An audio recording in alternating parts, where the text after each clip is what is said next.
Je vais pas vous mentir, la plupart du temps, quand je vais à un event ou alors que je sais que je vais rencontrer de nouvelles personnes, la plupart du temps, je ressors avec 3, 4 ou 5 connexions.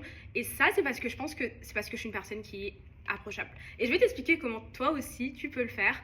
Bienvenue dans ma nouvelle série qui va t'apprendre à devenir une meilleure ou un meilleur communicateur pour pouvoir attirer de meilleures opportunités, que ce soit personnelles ou même professionnelles. Et aujourd'hui, je vais te dire comment toi aussi tu peux devenir une personne qui est approchable.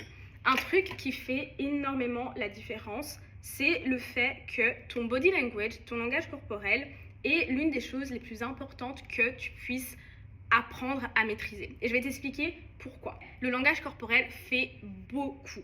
Quand je vais à un nouvel event et que je sais que je vais rencontrer de nouvelles personnes, je m'assure que je vais pas avoir les bras croisés comme ça, ou les pieds croisés, parce que ça communique que je suis fermée. Et je sais que comme ça, on n'y pense pas. La plupart du temps, on se dit, mais je vais juste être comme ça parce que c'est juste confortable. Mais quand tu dis ça, ton body language est fermé et en fait, ça n'invite pas forcément les gens à venir te parler. Est-ce que ça veut dire qu'il faut être hyper ouvert et juste être comme ça? Non, mais tu peux juste être comme ça, tu peux regarder les gens, tu peux te tenir droite et pas forcément avoir ton body language qui est fermé. La deuxième chose que je fais, c'est que je m'assure que je souris plus. Voilà.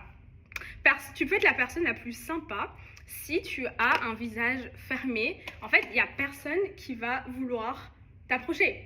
Et ça, c'est logique. Quand tu y penses, quand tu vas à un event toi-même, tu vois, et qu'il y a une personne, est-ce que tu vas l'approcher parce que tu vas vouloir approcher quelqu'un qui est plus souriant que quelqu'un qui fait la tête, tu vois? C'est tout à fait logique. Donc à chaque fois que je vais à un nouvel event, je m'assure que je suis plus, je souris plus quoi, parce que ça va plus attirer les gens et ça va faire en sorte que les gens vont vouloir plus t'approcher, tu vas plus connecter et franchement ça fait la différence.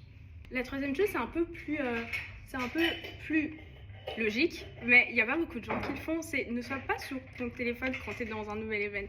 Je sais que c'est un truc qui est logique, mais je pense que des fois, surtout quand on est tout seul à aller à un nouvel event, on a tendance à vouloir juste regarder son téléphone parce que c'est le réflexe qu'on a. Mais le truc, c'est que le but, c'est que tu rencontres de nouvelles personnes. Et si tu es sur ton téléphone et que tu es en train de scroller, et franchement, je comprends le truc. On peut être timide, on peut se dire c'est gênant que je sois là, mais tu dois faire un effort si tu veux que les gens t'approchent à pas être sur ton téléphone. Je sais, c'est logique, mais beaucoup de gens le font pas.